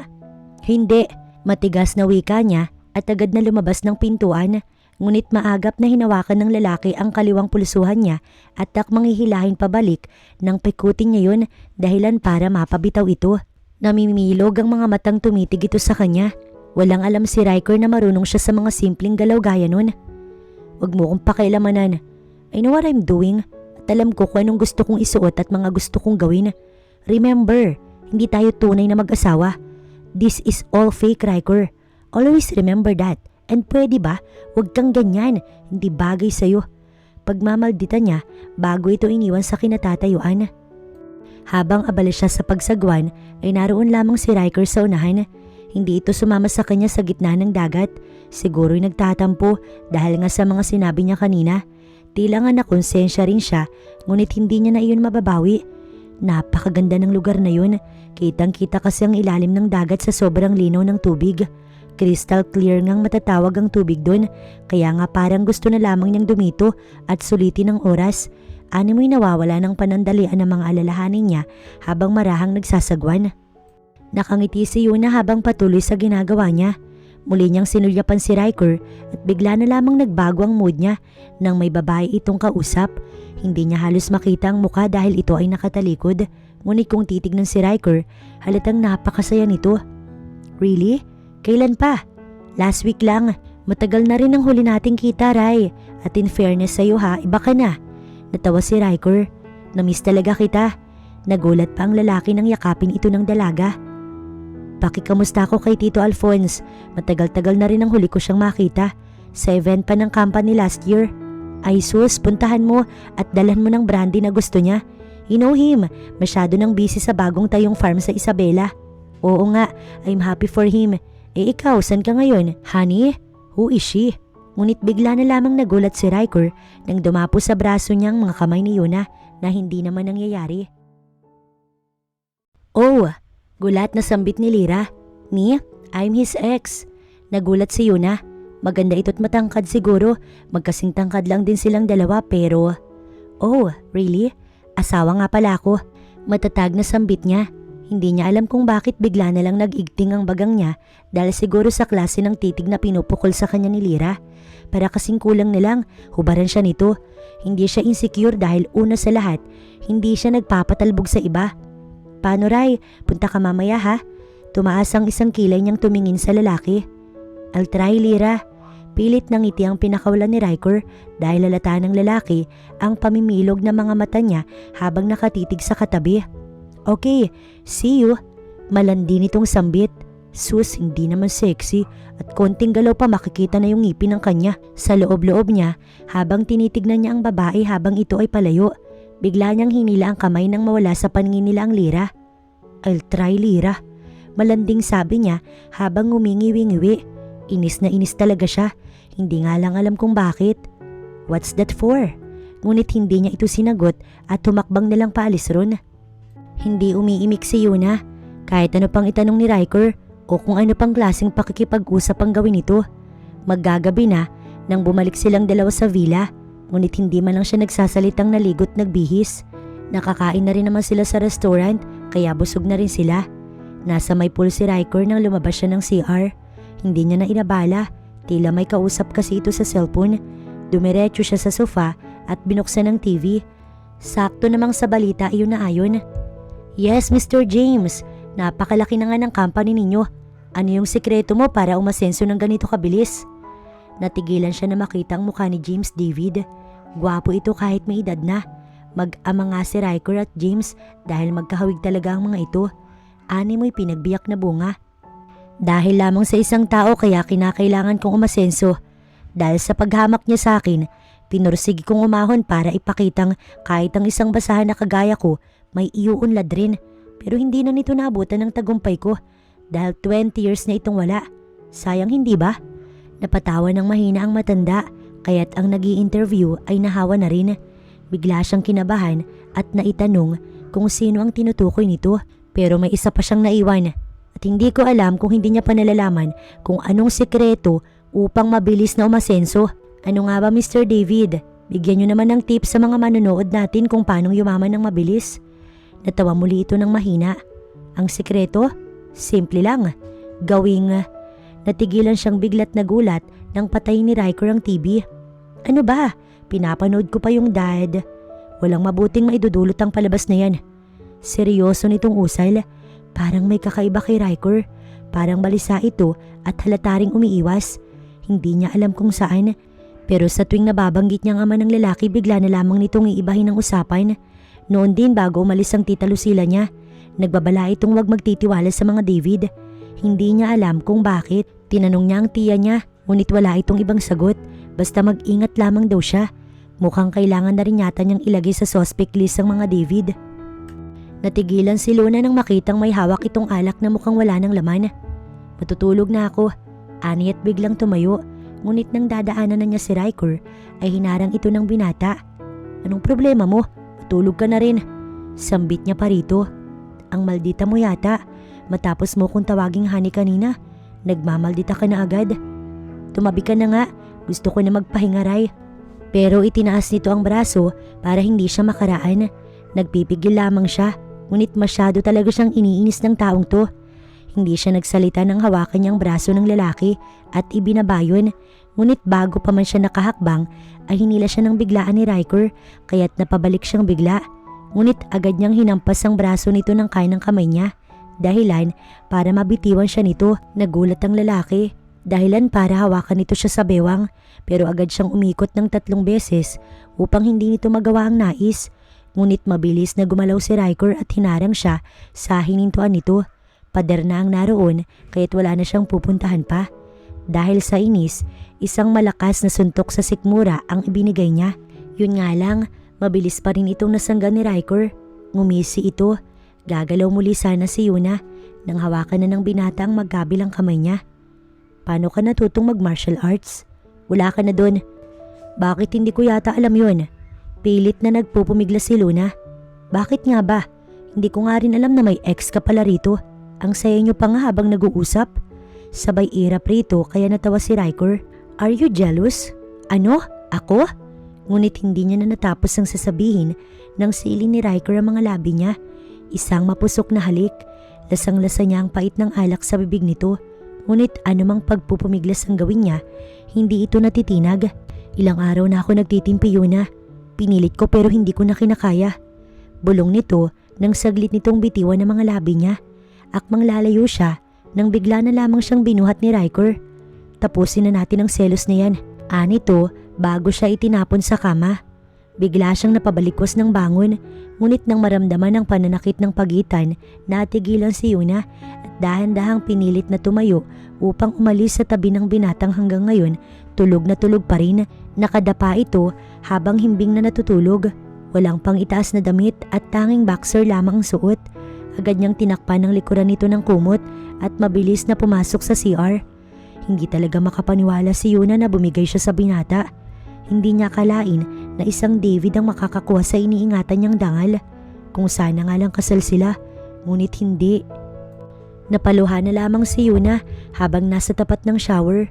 Mag-aalas 12 pa lamang ng madaling araw pero kailangan niyang maligo dahil sa sakit na nararamdaman niya. Pisikal at emotional na rin. Alam niya na ang ama ni Riker ang may kagagawan ng lahat. Nakausap niya kanina ang PI na kinuha niya upang mag-imbestiga tungkol sa ama ng lalaki. At tama nga siya ng hinala. May kinalaman ito sa pagkamatay ng kanyang mga magulang. Wala pa siyang patunay, ngunit gagawin niya ang lahat, malaman lamang ang katotohanan. Kahit baliktarin niya ang mundo, makakalap lamang ng ebidensya upang mabigyang katarungan ng pagkawala ng kanyang mga magulang. At kung ano man ang mararamdaman para sa lalaki, kailangan niyang tunawin yun dahil ayaw niyang sa huli, siya lang din ang masasaktan. Nagpabook siya kay Rowie ng ticket. At 3:30 AM ang alis niya. Hindi niya ito sinabi kay Riker. Ngayon pa lang, kailangan niya ng putulin ang namamagitan sa kanila. Kung meron man, siya na ang kusang iiwas at lalayo. Pagdating sa Manila, aayusin lamang niya ang mga dapat gawin bilang president at lilipad na patungong Singapore. May mga nautusan na siya para maging acting president habang wala siya. Dahil hanggat malapit siya kay Riker, hindi niya magagawa ang mga binabalak para malaman ng lahat-lahat. Sa sandaling panahon, lalayo siya para maiayos at matapos na ang lahat. Ang tagal na rin niyang naghintay na magkaroon ng lead tungkol sa kamatayan ng mga magulang, kaya hindi siya papayag na isang Riker David lamang ang pumutol at magpatigil nun. Nangyari lamang ang mga plano niyang ito at napagtibay lamang din niya ang mga haka-haka nang humingi siya ng copy ng CCTV footage sa mismong mansyon ng gabing may nanloob sa mansyon niya. Hindi siya kumbinsido na isa lang aksidente ang nangyari kaya namatay ang lalaki. Sinadya iyon dahil alam ni Riker na tauhan ng daddy nito ang pumasok upang patayin siya at sigurado siyang alam yun ng binata kaya ito nagbabantay sa lahat ng oras. Kagabi lang niya ginawa ang lahat ng plano habang tulog ang lalaki sa tabi niya. Oo, hindi niya maitatanggi na unti-unti na siyang nahuhulog rito. Ngunit nang malaman ng mga iyon, tila nanghihina siya. Ngunit sa huli, mas piniling umiwas na lamang upang sa huli, hindi siya maging talo. Mabilis siyang lumabas ng CR at tinayos ang sarili. Sinulyapan muna niyo na si Riker bago binuhat ang mga dadalhing gamit. I'm sorry, kailangan kong gawin to para sa sarili ko, Riker. Goodbye. Sa loob-loob niya, bago lumabas ng villa, tumulo pa nga yung luha niya habang pasakay ng e-trike na kinontrata mula sa reception area kanina ng villa. Mabuti na lamang at nalasing ito sa ininom na alak at napagod rin sa nangyari sa kanila. Kaya madali lang niyang nagawa ang lahat. For sure, bukas na ng tanghali magigising ang binata. Sa oras na yun, siguradong nakalis na siya ng bansa. Thank you, tita. Ngumiti ang tita Lucila niya habang nakatitig ito sa kanya. Nalaman mo na ba, iha? Hindi pa po pero malapit na. Nasa harap niya ang tiya na may 3 mga tauhang nakabantay sa likuran. Ang mga ito ang escort niya patungo rito para siguraduhin ang kanyang kaligtasan hanggang sa makasakay siya. Sino ba yung mga suspects mo? Ilan sila? Si James David Sr., ang pinakamalapit na suspect, tita. Nakita niya ang pagkagulat sa mukha nito. Why, tita? Nayuko ang babae't malalim na nagpakawala ng buntong hininga. Dahil sa akin, kaya siguro gumanti siya, Yuna. Ako ang dahilan kung bakit nagawa yun ni James. Walang kasalanan ng ama mo. Ako ang dapat na pinatay niya. Dahil ako ang dahilan ng pagkalugmok ng mga David na mga panahong yun. Ngayon ay siya naman ang natigilan. Nasa niya na siya para sa 8:30 AM flight. Ang tita niya kagabi lang din umuwi dahil sa pakiusap niyang ito na lang muna ang tumayong acting president for the second time. Bakit po, tita? Ma'am, oras na po para sa flight niyo. Natigilan siya at tumingin kay Rowie. Oo, narinig ko, Rowie. Sasabihin ko sa iyo ang lahat, iha. Mas makabubuti nga siguro na ikaw na ang kusang lumayo sa anak ni James dahil alam kong masasaktan ka lang kahit hindi pa napapatunayan. Malakas ang kutob ko na si James nga ang may gawa nun. Bakit hindi ko nga ba naisip iyon agad nun? Bakit ngayon lamang? Halata ang panlulumo sa mukha ng tita Lucila niya. Ngunit hindi niya na nagawang magtanong pa dahil kailangan niya nang umalis. Nag-aalangan pa siyang humakbang papasok ng departure area. Nagdadalawang isip at gusto pang marinig mula sa tiya ang mga nalalaman. Tatawagan kita. Sasabihin ko sa iyo lahat, iha. Huwag kang mag-alala. Nasabi na lamang upang mabawasan ang pagdadalawang isip ng babae habang papalayo ito. Habang nasa biyahe, panay ang pag-ring ng kanyang cellphone at kilala niya kung kaninong numero yun. Kay Riker. Ngunit ilang sandali pa nang mawala na ng signal sa himpapawid. Malalim ang buntong hiningang pinakawalan ni Yuna. Ito na nga siguro ang pinakamainam na paraan para makafocus siya sa paghahanap sa mga salarin. Ang lumayo upang mapagtuunan ng pansin ang talagang nais at hustisya yun para sa mga magulang. Ayaw man sana niya. Nag-aalangan man sana siya, ngunit kailangang unahin ng mga magulang bago ang sariling kaligayahan. Hindi nga alam ni Yuna kung may happy ending ba yun dahil kung sakaling mapatunayan niya na ang ama ni Riker ang may kagagawan, pati ito ay madadamay. Ang nangyari sa kanila sa Palawan ay magiging bahagi na lamang ng masayang alaala niya tungkol sa binata at hanggang doon na lang yun. Hindi niya napahabain, siya na mismo ang kusang tatapos sa umuusbong na pag-ibig. Para sa huli, hindi siya mahirapan. Ngunit hindi nga ba siya mahihirapan ngayon? Hindi nga ba siya nasasaktan? Siguro kung sa ibang pagkakataon sila nagkakilala ni Riker, baka may pag-asa pa. This is your fault, Dad! Pinagsisigawan ni Riker ang sobrang galit sa harap ng ama nito dahil mag-6 na buwan na mula nang iniwan siya ni Yuna sa Palawan at hanggang ngayon wala siyang lead patungkol sa dalaga. Oo nga't magaling siyang PI at isa ring mayamang binata. Ngunit ngayon, tila nag-iiba na ang lahat. Ginawa rin naman niya ang pagsubaybay sa tita ng dalaga at maging sa mga taong malapit rito. Ngunit mailap ang bawat isa. Stop shouting, Riker. Hindi mo alam kung anong kasawian ang dulot ng pamilya ng babae yun sa pamilya natin. Hindi mo alam kung gaano ko nahirapan ng mga panahong baon tayo sa problema at utang. Nagawa ko pang mamalimos ng konting salapi sa mga tao para lamang mailabas sa morgue yung ina mo at maiuwi kita. Dahil ni Singkong Duling nun, wala tayo. dahil sa pamilya ng babae mo. Pwes, nakaganti ka na dad. Ano pang gusto mo? Tama na tong lahat. Ano pang nais nyo? Balikan kayo ng karma dahil sa mga ginawa ninyo. Napakalaki ng ganti ang mismong patay ninyo yung mga magulang ni Yuna. Tapos patuloy pa rin kayo. Ngayon, hindi ko na siya makita dahil sa inyo. Tumayo ang may edad na lalaki tumarap sa salaming bintana sa mismong office nito. Napakalaki na ng ipinagbago ng buhay ng matandang David. Samantalang nun, tama lamang natapak-tapakan ng kung sino. Ngunit ngayon, ito na mismo ang dumudurog sa mga mahihinang negosyante. Kung anong ginawa nila sa matanda nun, ibinabalik lamang nito sa mas masakit na paraan. Walang awa dahil noon ay hindi ito kinaawaan ng mga taong dapat nasa tabi niya sa oras ng kahirapan. Hayaan mo na ang babaeng yun, Riker. Napatingin ng binata sa ama. Titigilan ko siya kung yan na makakapagpasaya sa'yo. Ngunit, alam niya na may kapalit. Ganun ang dad niya noon pa man. What is it? Iiwasan mo na siya. Hindi ko na dapat maririnig ang pangalan niya mula sa labi mo. Doon lamang tumingin ang ama niya sa kanya. Fine, pero oras na ginulo mo pinagtangkan yung buhay ni Yuna, sisiguraduhin kong ako mismo ang magsusuplong sa isang otoridad. Wika ng binata. Tumawa lamang ito. Tatalikuran na sana niya ito nang muli itong magsalita. Tumigil siya sa paghakbang ngunit hindi na lumingon. Matanda na ako, Riker. Kaya kailangan ko na ngayon ng serbisyo mo bilang CEO ng sarili nating kumpanya. Huwag kang mawawala bukas dahil bukas gagawin ang paglilipat ng posisyon sa iyo. Huwag mo sana akong bibiguin dahil ikaw lamang yung inaasahan ko dito. Hindi na siya sumagot habang patungo sa pintuan. Alam niyang gagawin ng ama niya ang sinabi dahil kahit mas masahol pa ito sa demonyo ay may isang salita naman ito. Siguro nga iyon na ang pinakamagandang magagawa niya para manatiling safe ang dalaga. Halos mabaliw siya sa kakahanap kay Yuna. Hindi na nga nito minsan naalalang may negosyo siyang pinapatakbo dahil ang pagharap sa laptop at pakikipag-usap sa mga PI na kinuha niya ang tanging ginagawa niya.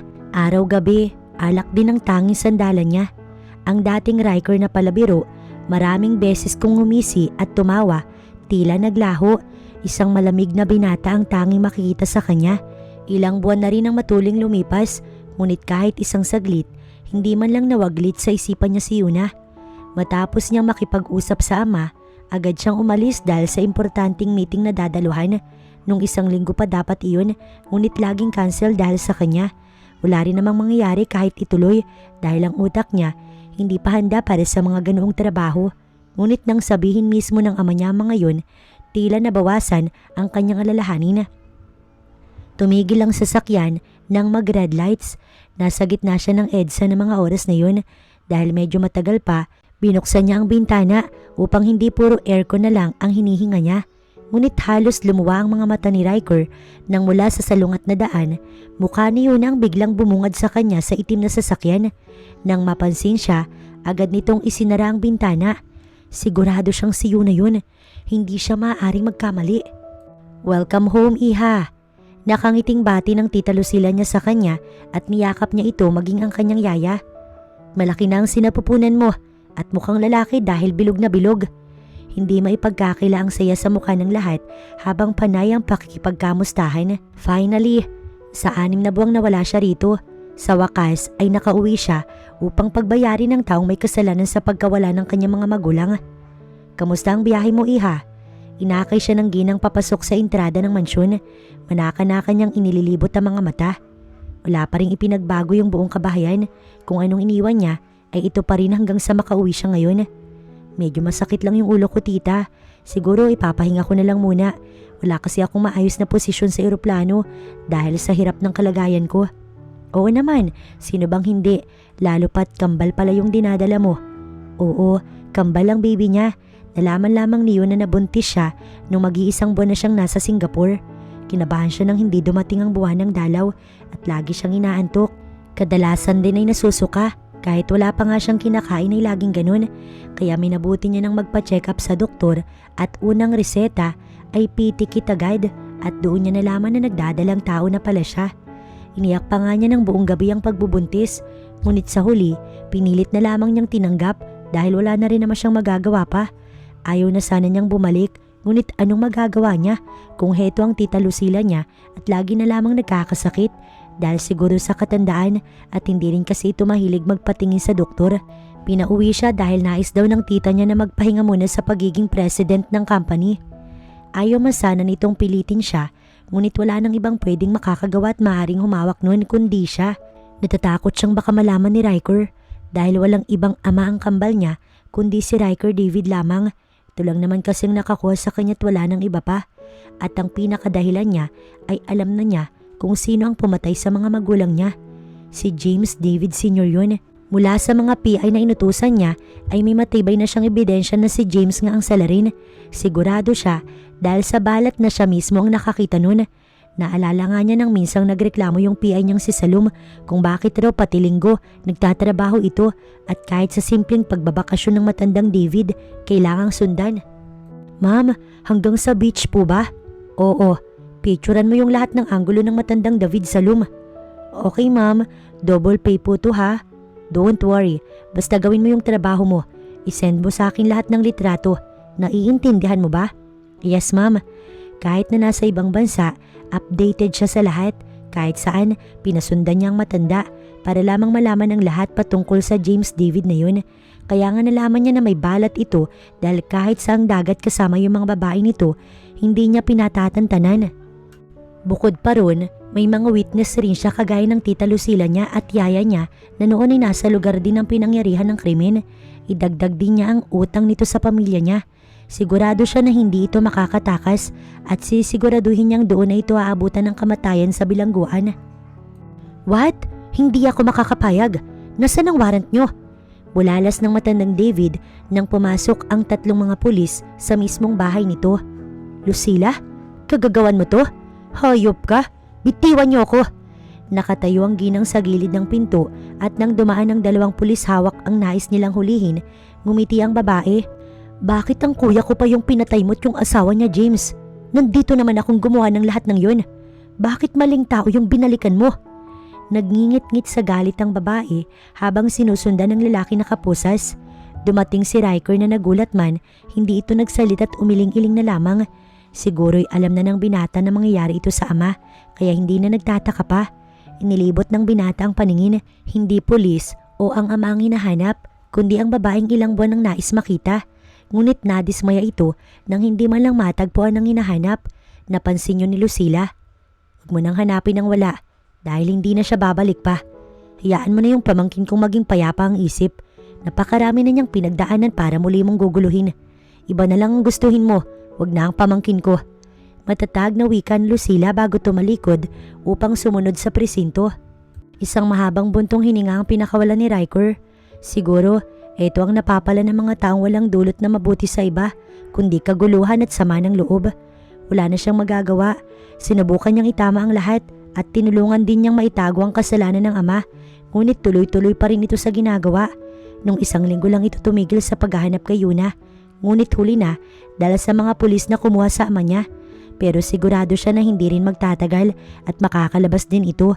Hindi kasi pumapayag ang dad niya na basta na lamang itong dalhin. Maya-maya lang makakalabas na din ito agad. Kung pautakan lamang, isang matalinong tao yung ama niya kaya hindi siya nag-aalala rito. Ang iniisip niya ngayon ay si Yuna dahil talagang sigurado siya na si Yuna ang nakita niyang yun. Hindi siya maaaring magkamali.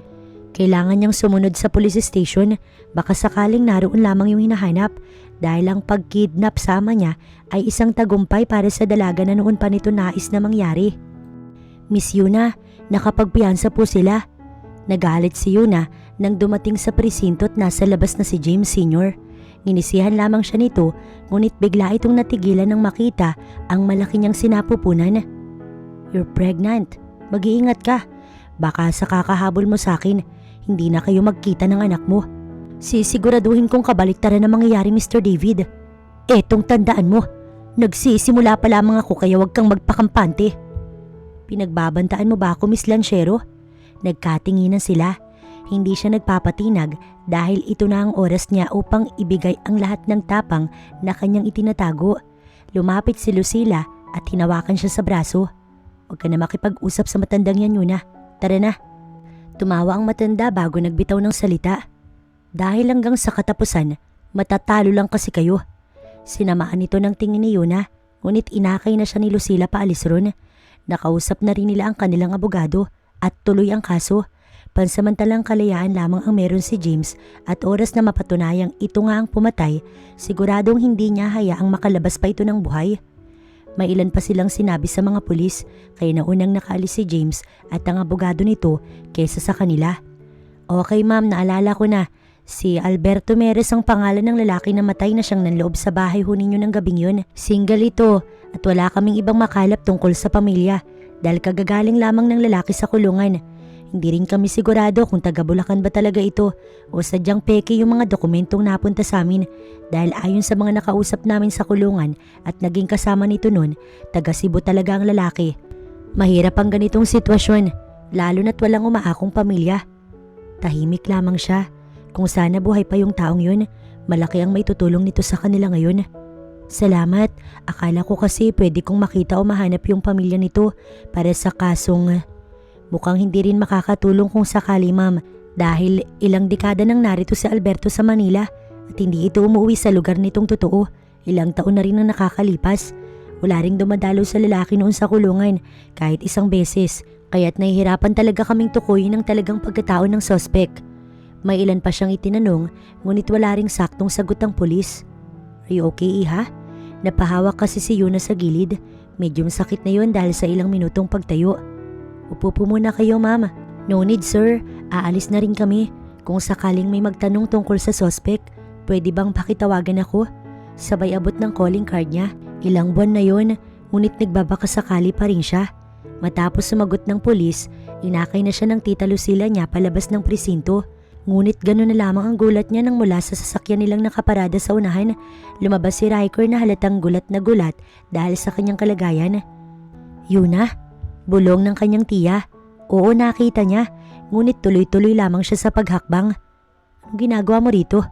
Matatag na wika niya sa lalaking ilang buwan din niyang pilit itinatanggi at pilit iwinawaksi ng puso't isipan. You're pregnant? Nauutal pa nitong sambit. Bitiwan mo ko. Matatag na wika ni Yuna nang hawakan siya nito sa braso. Riker, stop it. Nasasaktan ng... Tita Lucila, hayaan niyo ko. Alam kong hindi siya nasasaktan sa paghawak ko.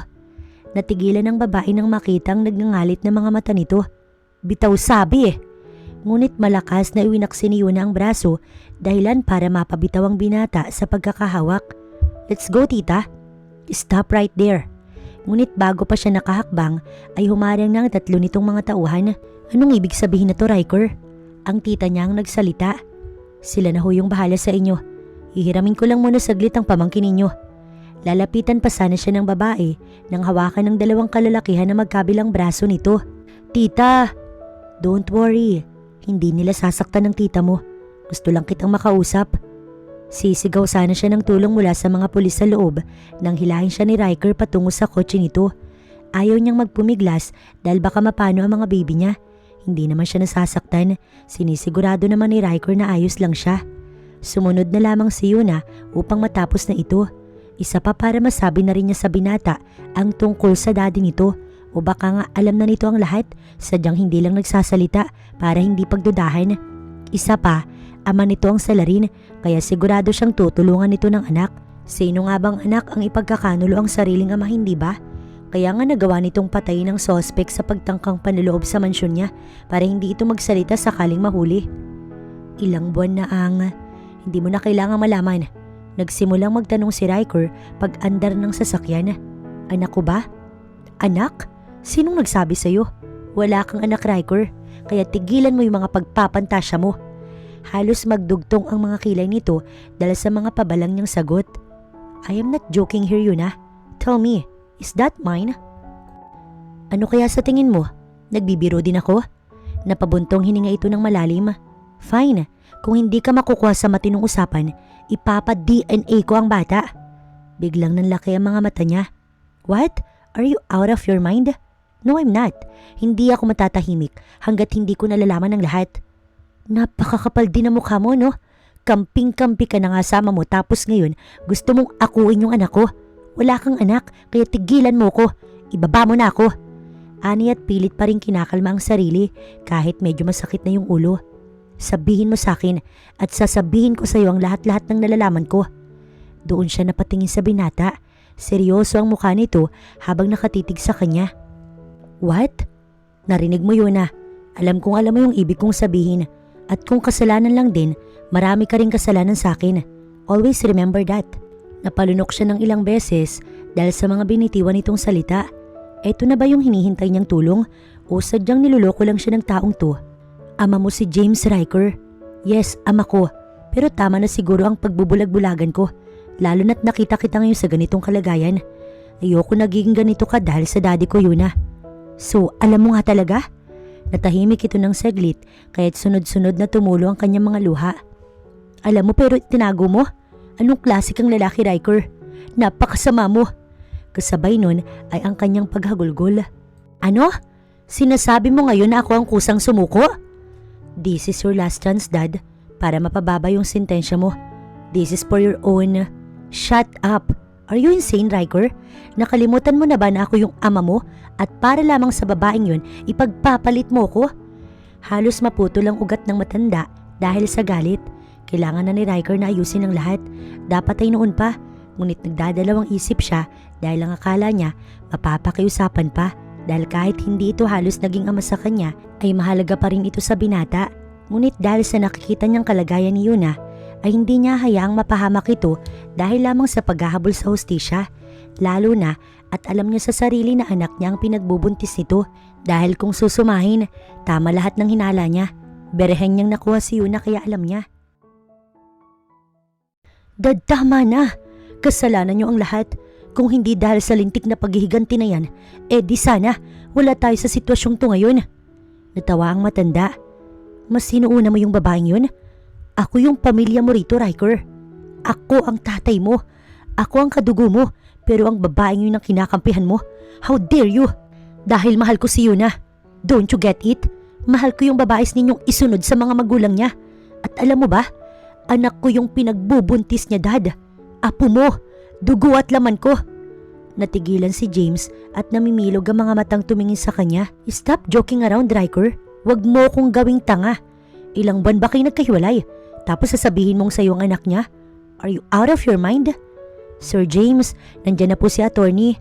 Natigil lamang sila sa pag-uusap nang magsalita ang babaeng kasambahay na nasa tapat ng pintuan ng library na nakabukas. Kahit ano pang sabihin mo, hindi mo ako maluloko. Akmang tatalikod ang matanda nang muli siyang magsalita. Alam nyo, Dad, kayo lang ang naghihiganti na wala naman mismong ginawang masama yung taong pinaghihigantihan nyo.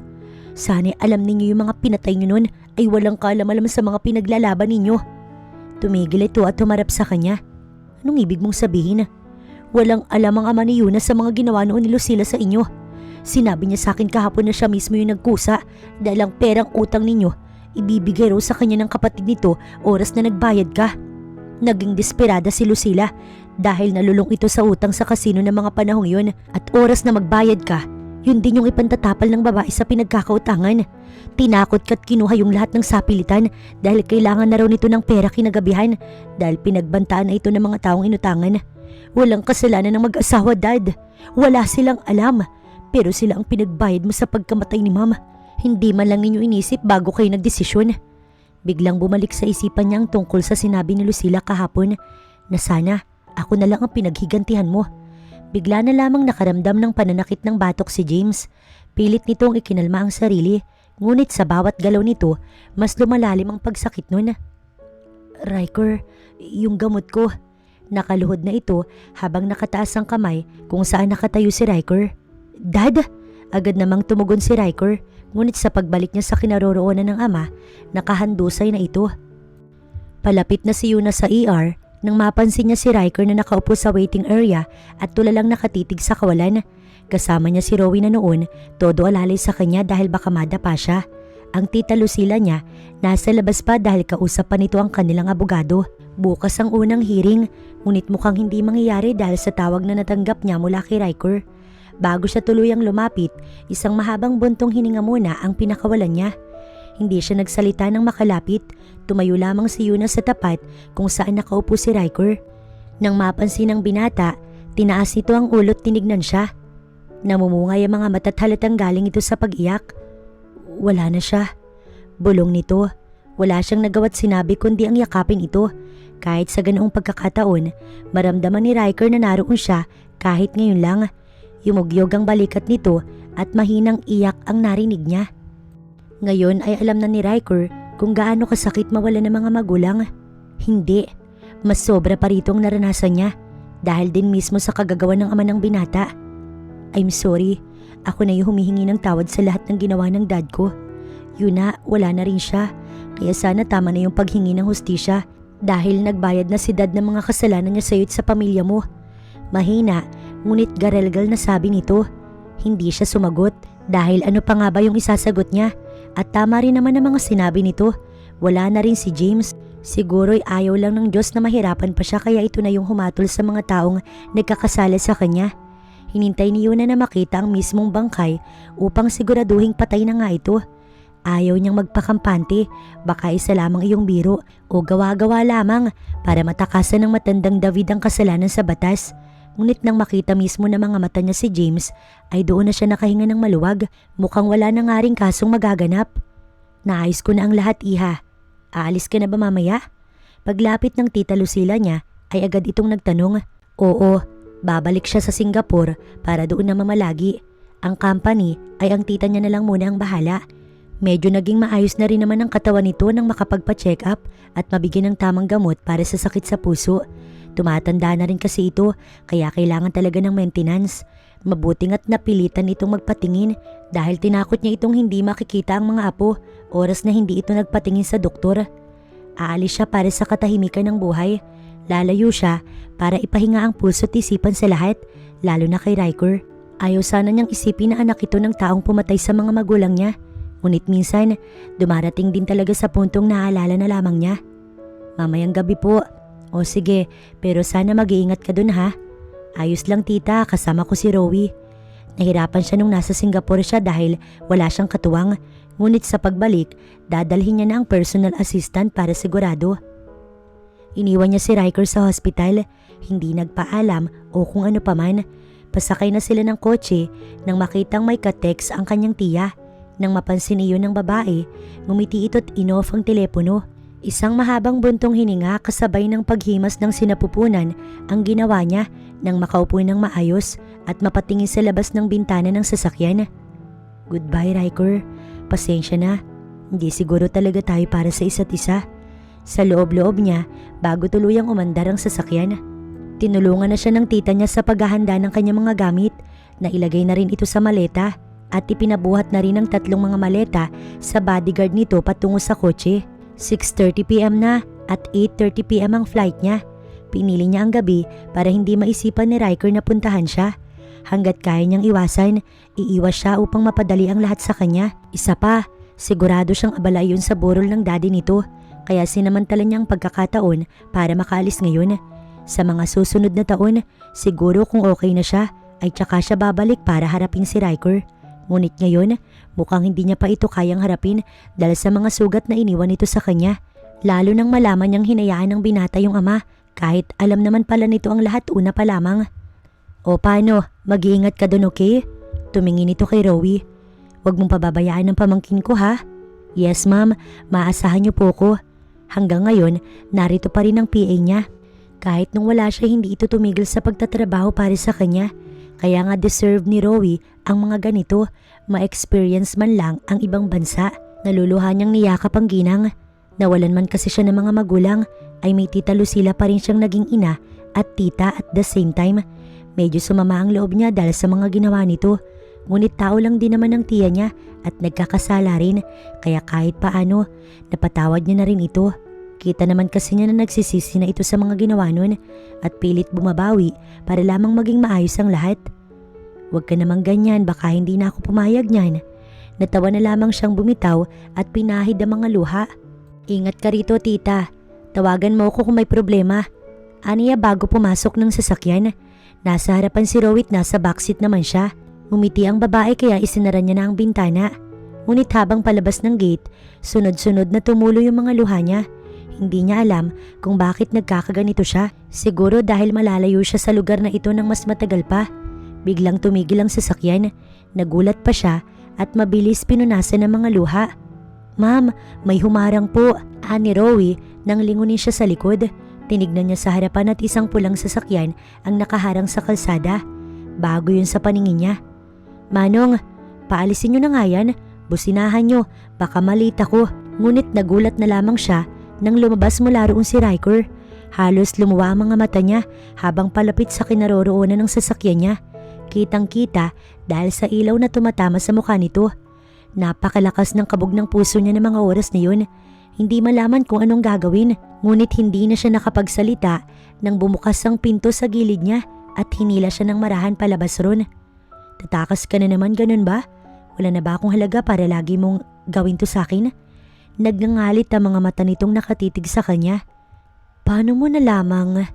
Napansin nitong nakatingin si Riker sa likuran niya, kaya lumingon siya. Ang tita Lucila niya pala. Ibig sabihin, hindi na importante kung sinong nagsabi. Ang tanong ko sa iyo ang sagutin mo. Napapikit siya dahil sa tigas at lakas ng binitiwan nitong salita. Bigla na lamang tumulo yung mga luha niya nang hindi niya sinasadya. Nakita yun ni Riker kaya ang galit sa muka napalitan ng pag-aalala. Lumapit ito't niyakap siya ng mahigpit.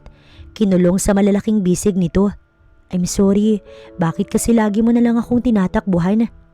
Ngunit tanging hikbi lang ang sagot niya. Mahal kita, mahal na mahal kita. Alam mo bang halos mabaliw ako nang mawala ka?